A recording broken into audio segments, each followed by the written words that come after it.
Capítulo 4. Igramul, el múltiple.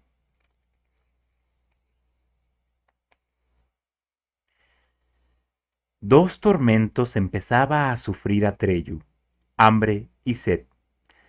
Hacía 2 días que había dejado el pantano de la tristeza, y, desde entonces, vagaba por un desierto de piedra en el que no había un ser vivo. Lo poco que le quedaba aún de sus provisiones se había hundido con Artax en el agua negra. Inútilmente escarbó con las manos entre las piedras para encontrar alguna raíz. Allí no crecía nada, ni siquiera musgo o líquenes. Al principio se había alegrado de sentir al menos suelo firme bajo los pies, pero poco a poco tuvo que confesarse que su situación más bien había empeorado. Se había perdido. Ni siquiera podía determinar ya por el cielo el rumbo que seguía, porque aquella media luz era igual por todas partes y no le ofrecía ningún punto de referencia. Un viento frío soplaba incesantemente en torno a las agujas de piedra que se alzaban a su alrededor. Escaló crestas y cumbres rocosas, subió y bajó, pero nunca se le ofreció otra vista que la de más y más montañas, detrás de las cuales había otras cadenas montañosas, y así hasta el horizonte, en todas direcciones. Y nada vivo, ningún bichito, ni hormiga, ni siquiera los buitres que suelen seguir a los caminantes perdidos hasta que se desploman. Nada. No había ya duda. La región en que se había extraviado era las montañas muertas. Dead Mountain. Poco las habían visto nunca y casi ninguno había regresado de ellas. Pero en las leyendas que contaba el pueblo de Atreyu se hablaba de esas montañas. Recordó una estrofa de una vieja canción. Más valiera al cazador sucumbir en los pantanos, porque en las montañas muertas, en el abismo profundo, habita Igramul, el múltiple, el horror de los horrores. Aunque Atreyu hubiera sabido en qué dirección ir para regresar, no le hubiera sido posible hacerlo. Se había adentrado ya demasiado. Si se hubiera tratado solo de él, quizás se hubiera dejado caer simplemente en alguna oquedad de la roca para esperar la muerte, como solían hacer los cazadores de su pueblo en esos casos. Sin embargo, estaba en la gran búsqueda, y se encontraba en juego la vida de la emperatriz infantil y de toda fantasía. No podía darse por vencido.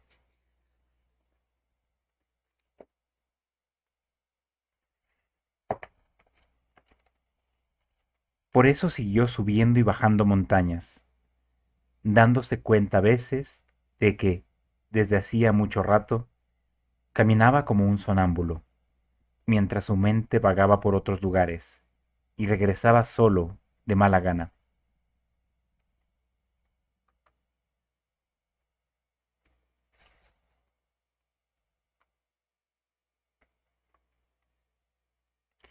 Bastian se estremeció. El reloj de la torre dio la 1. Por hoy las clases habían terminado. Escuchó el ruido y los gritos de los niños que abajo salían de las aulas y corrían por los pasillos. Se oyó en las escaleras el estrépito de muchos pies.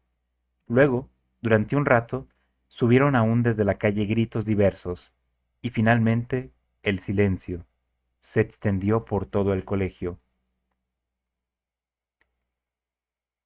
Aquel silencio cubrió el ánimo de Bastian como un manto pesado y sofocante que amenazaba asfixiarlo. Desde ahora estaría solo en el gran colegio. Todo el día, la noche siguiente, quién sabe cuánto tiempo. A partir de ahora, la cosa iba en serio. Los otros se iban a casa para comer. También Bastian tenía hambre y sentía frío, a pesar de las mantas militares que se había echado por los hombros. De pronto perdió del todo el valor y todo su plan le pareció completamente disparatado y absurdo. Quería irse a casa, ahora, enseguida. Todavía era tiempo. Su padre no podía haber notado nada aún. Bastian no necesitaba decirle siquiera que se había fumado el colegio. Naturalmente, alguna vez lo sabría, pero hasta entonces pasaría el tiempo. El asunto del libro robado, sí, también tendría que confesarlo alguna vez. Su padre lo encajaría en fin de cuentas lo mismo que había encajado todas las decepciones que Bastian le había causado. No había razón para tenerle miedo. Probablemente iría a ver al señor Conrader sin decir nada y lo arreglaría todo. Bastian tomaba ya el libro de color cobre para meterlo en la cartera, pero se detuvo. No, dijo de pronto en voz alta, en el silencio del desván. Atreyu no renunciaría tan rápidamente, solo porque las cosas fueran un poco difíciles. Lo que he empezado tengo que acabarlo. He ido ya demasiado lejos para volverme atrás. Solo puedo seguir adelante, pase lo que pase. Se sintió muy solo, y, sin embargo, en ese sentimiento había también algo así como orgullo, orgullo de haber sido fuerte y no haber renunciado a su intento. Después de todo, se parecía un poco, solo un poco, a Atreyu. Había llegado el momento en que Atreyu no podía realmente seguir adelante. Ante él se abría el abismo profundo. El espanto grandioso de aquella vista no puede describirse con palabras. A través de la región de las montañas muertas, la tierra se abría en una brecha que tendría quizás media milla de anchura. Su profundidad no podía determinarse.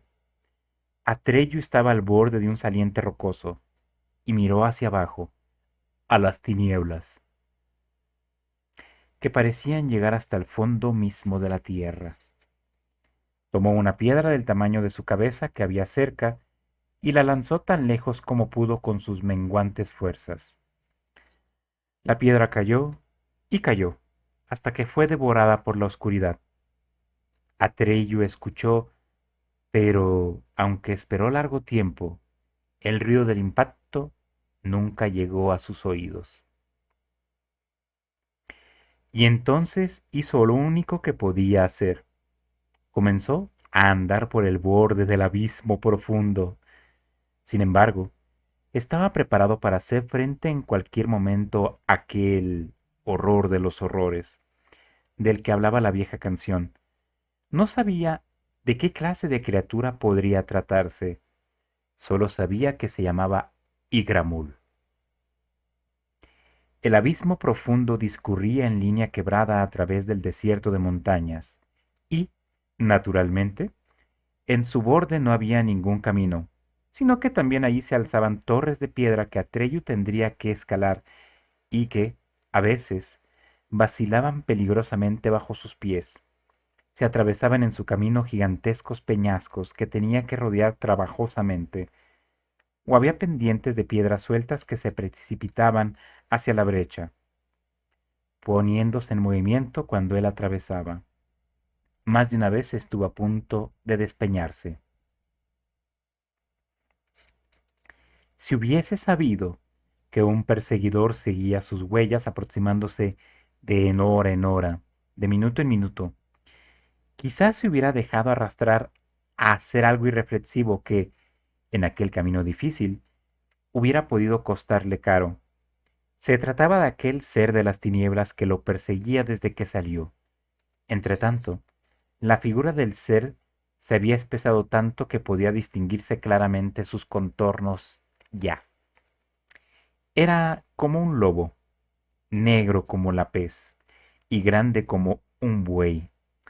Con el hocico pegado al suelo, trotaba sobre la pista de Atreyu a través del desierto de piedra de las montañas muertas. Le sobresalía mucho la lengua de la boca y llevaba los belfos retraídos, de forma que podían verse sus terribles dientes. El olor fresco le decía que tan solo unas millas lo separaban de su víctima, y esa distancia disminuía sin cesar. Pero Atreyu nada sabía de su perseguidor y buscaba su camino cauta y lentamente. Cuando estaba en una estrecha caverna que atravesaba un macizo de roca como si fuese una especie de tubo curvado, oyó de pronto un estruendo que no se parecía a ningún ruido que hubiese escuchado jamás. Era un rugir, y un bramar y un resonar, y al mismo tiempo Atreyu sintió que toda la roca en que estaba se movía, y escuchó los bloques de piedra que, fuera, caían con estrépito por las laderas de la montaña. Esperó un poco para ver si cedía el terremoto, o lo que fuera, y cuando por fin terminó, continuó arrastrándose. Llegó por fin a la salida y asomó con precaución la cabeza. Y entonces vio esto.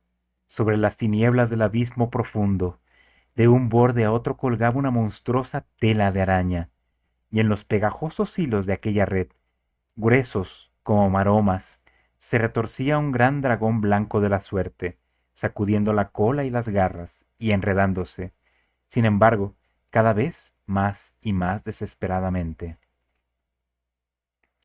Los dragones de la suerte son de los animales más raros de fantasía.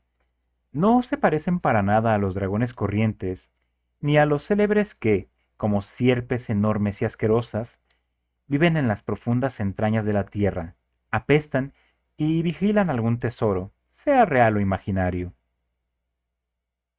Estos engendros del caos son casi siempre perversos o huraños.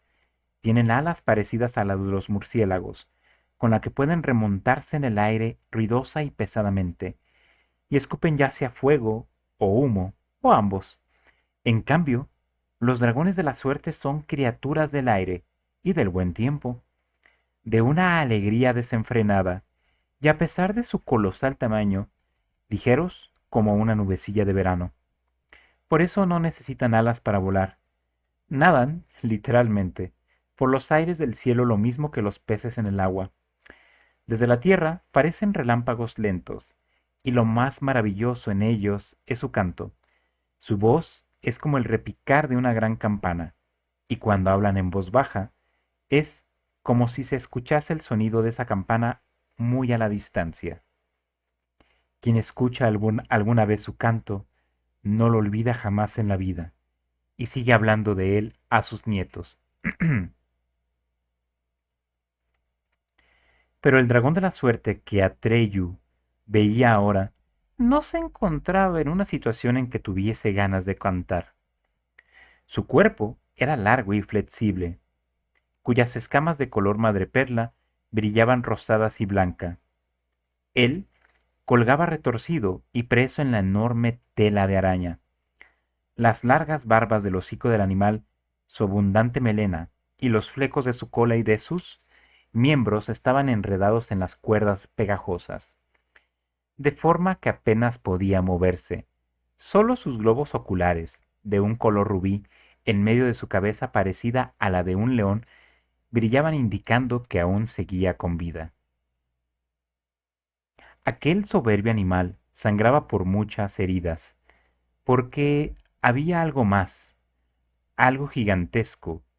Una vez y otra, se precipitaba con la velocidad del rayo sobre el cuerpo del blanco dragón, ya fuese como una nube negra que cambiaba de forma sin cesar. Tan pronto parecía una araña gigante de grandes patas, múltiples ojos ardientes y un grueso cuerpo cubierto por una maleza enmarañada de pelos negros, como se convertía en una gran mano de largas garras que intentaba aplastar al dragón de la suerte, y, al momento siguiente, se transformaba en un gigantesco escorpión negro, que con su aguijón venenoso atacaba a su pobre víctima. La pelea entre aquellos dos seres formidables era espantosa. El dragón de la suerte se defendía aún, escupiendo un fuego azul que chamuscaba las cerdas de aquella criatura en forma de nube. El humo brotaba y formaba remolinos de vapor en la brecha rocosa. El hedor casi impedía a Atreyu respirar. Una vez, el dragón de la suerte logró incluso morder una de las largas patas del adversario. Sin embargo, El miembro seccionado no cayó en las profundidades del abismo, sino que se movió un momento en el aire por sí solo y volvió luego a su lugar original, uniéndose otra vez al oscuro cuerpo en forma de nube. Y así ocurría siempre. Cada vez que el dragón agarraba uno de los miembros de su entre sus dientes, parecía que mordía al vacío. Solo entonces, y solo entonces, Atreyu se dio cuenta de algo que antes no había notado. Aquella criatura horripilante no era un solo cuerpo sólido, sino que se componía de innumerables insectos de un azul acerado, que zumbaban como avispones furiosos y, en enjambre espeso, adoptaban siempre nuevas formas. Era Igramul, y ahora sabía Atreyu por qué lo llamaban el múltiple. Atreyu salió de un salto de su escondite, tomó la alhaja que llevaba en el pecho y gritó tan fuerte como pudo. ¡Alto! En nombre de la emperatriz infantil, ¡alto! Sin embargo, en medio del rugir y jadear de aquellas criaturas que luchaban, su voz se perdió. Apenas pudo escucharla él mismo. Sin pensarlo, corrió por las pegajosas maromas de la red hacia los combatientes. La red vibraba bajo sus pies. Perdió el equilibrio, cayó entre las mallas, se quedó colgando solo de las manos sobre la profundidad tenebrosa. Logró subirse de nuevo y se quedó pegado. Se libró otra vez y logró seguir adelante. Igramul se dio cuenta de pronto de que algo se le acercaba. Se dio la vuelta con la rapidez de un relámpago, y su aspecto era horrible. Ahora era solo un rostro gigantesco de color azul acerado, con un único ojo sobre la base de la nariz, que, con su pupila vertical de una malignidad inimaginable, observaba fijamente a Atreyu. Bastian lanzó una pequeña exclamación de horror. Un grito de horror resonó en la garganta, rebotando de un lado a otro como un eco. Igramul movió su ojo hacia la izquierda y hacia la derecha, para ver si llegaba algún otro, porque el muchacho que estaba ante él, como paralizado de espanto, no podía haber sido, pero no había nadie más. ¿Habría sido mi grito lo que ha escuchado? Pensó Bastian profundamente preocupado. No, no es posible. Debe ser algo más. Y entonces escuchó a Atreyu la voz de Igramul. Era una voz muy aguda y un tanto ronca, que no concordaba en absoluto con su rostro gigantesco. Además, su boca no se movía al hablar. Era el zumbido de un enorme enjambre de avispones que formaba palabras. Fue un bípedo, le oyó decir a Atreyu. Después de pasar tanta hambre, 2 bocados exquisitos. Hoy es un día de suerte para Igramul. Atreyu tuvo que hacer acopio de todas sus fuerzas. Sostuvo el esplendor ante el único ojo del monstruo y le preguntó: ¿Conocéis este signo? Acércate, bípedo, zumbó el coro de muchas voces. Igramul no ve muy bien. Atreyu dio otro paso hacia el rostro. Igramul abría ahora la boca. En lugar de lengua, tenía innumerables antenas, pinzas y tentáculos. Más cerca, zumbó el enjambre. Atreyu dio otro paso adelante, quedando tan cerca del rostro que ahora podía ver claramente los incontables seres distintos de color azul acerado que revoloteaban en confusión. Y sin embargo, aquel horrible rostro permanecía totalmente inmóvil. «Soy Atreyu», dijo, «y cumplo una misión de la emperatriz infantil». «En mal momento llegas», respondió el colérico zumbido tras una pausa. «¿Qué quieres de Igramul?» «Como ves, estoy muy ocupado». «Quiero ese dragón de la suerte», respondió Atreyu. «¡Dámelo!» «¿Para qué lo quieres, bípedo Atreyu?» «He perdido mi caballo en el pantano de la tristeza. Tengo que ir al oráculo del sur, porque solo Uyulala puede decirme quién es capaz de dar un nuevo nombre a la emperatriz infantil. Si no recibe ese nombre, morirá y con ella toda fantasía. También vosotros, Igramul, a quienes llaman el múltiple. Ah, llegó desde el rostro como un sonido prolongado. Esa es la razón de que haya esos lugares donde no queda absolutamente nada. Sí, replicó Atreyu. Así que también vosotros lo sabéis, Igramul. Sin embargo, el oráculo del sur está demasiado lejos para que yo pueda llegar a él en el tiempo que dure mi vida. Por eso os pido al dragón de la suerte, si me lleva por los aires, quizás pueda llegar aún a mi destino. En el enjambre revoloteante que formaba el rostro, se pudo escuchar algo que podía ser una risa ahogada de de muchas voces.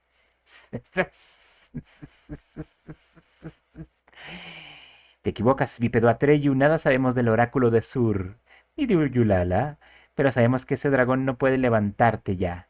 E incluso, aunque no estuviera herido, vuestro viaje duraría tanto que, entre tanto, la emperatriz infantil moriría de su enfermedad. No puedes medir tu búsqueda teniendo en cuenta tu vida. Bípedo Atreyu, sino la suya. La mirada del ojo de pupila vertical era difícilmente soportable, y Atreyu bajó la cabeza. Eso es cierto, dijo en voz baja. Además, siguió diciendo el rostro sin moverse, el dragón ya tiene en el cuerpo el veneno de Igramul. Como mucho le quedará una hora de vida. Entonces no hay esperanza, murmuró Atreyu. Ni para él, ni para mí, ni tampoco para vosotros. Igramul. Bueno, zumbó la voz. Al menos Igramul habrá comido bien otra vez. Pero no es nada seguro que se trate realmente de la última comida de Igramul. Él conoce un método que te llevaría en un santiamén ante el oráculo del sur. Que te guste o no, bípedo Atreyu, es otra cuestión. ¿Qué quieres decir? Es el secreto de Igramul. Pero también las criaturas del abismo tienen sus secretos, bípedo Atreyu. Igramul no lo habrá revelado nunca hasta ahora. Y también tú debes jurar que nunca lo revelarás, porque hacerlo le perjudicaría a Igramul. Le perjudicaría mucho a Igramul que se supiera. Lo juro, por el Laurín. ¡Habla! El enorme rostro azul acerado se inclinó un poco hacia adelante y zumbó de una forma casi inaudible. Debes dejar que Igramul te muerda. Atreyu retrocedió asustado. El veneno de Igramul, siguió diciendo la voz, mata en plazo de una hora, pero también otorga a quien lo recibe la facultad de trasladarse al lugar de fantasía que desee. Piensa en lo que ocurriría si eso se supiera. A Igramul se le escaparían todas sus víctimas. Una hora, exclamó Atreyu. ¿Pero qué puedo hacer en una hora? Bueno, susurró el enjambre. En cualquier caso, es más que todas las horas que aún te quedan aquí. Decídete. Atreyu luchaba consigo mismo. ¿Dejaréis en libertad al dragón de la suerte si os lo pido en nombre de la emperatriz infantil? Preguntó por fin. No, respondió el rostro. No tienes ningún derecho a pedirle eso a Igramul, aunque lleves a Aurín, el esplendor, la adaja. La emperatriz infantil permite que todos seamos como somos. Por eso también Igramul se inclina ante su signo, y tú lo sabes muy bien. Atreyu seguía teniendo la cabeza baja. Lo que Igramul decía era verdad. Así pues, no podía salvar al dragón de la suerte. Sus propios deseos no contaban. Se irguió y dijo, «Haz lo que me has propuesto». Con la rapidez del relámpago, la nube azul acerada cayó sobre él, rodeándolo por todas partes. Atreyu sintió un furioso dolor en el hombro izquierdo, y solo pensó, «Al oráculo del sur». Luego, la vista se le nubló. Cuando poco después el lobo llegó a aquel lugar, vio la enorme tela de araña, pero a nadie más. El rastro que había seguido hasta entonces se interrumpía bruscamente, y a pesar de todos sus esfuerzos, no pudo volver a encontrarlo. Bastian se interrumpió. Se sentía mal, como si él mismo tuviese el veneno de Igramul en el cuerpo. Gracias a Dios, dijo para sí en voz baja, que no estoy en fantasía. Esos monstruos por suerte no existen en la realidad. Al fin y al cabo, se trata tan solo de una historia. Pero, ¿de verdad era solo una historia? ¿Cómo era posible entonces que Igramul y probablemente también Atreyu hubiesen escuchado el grito de espanto de Bastian? Poco a poco, aquel libro empezaba a resultarle siniestro.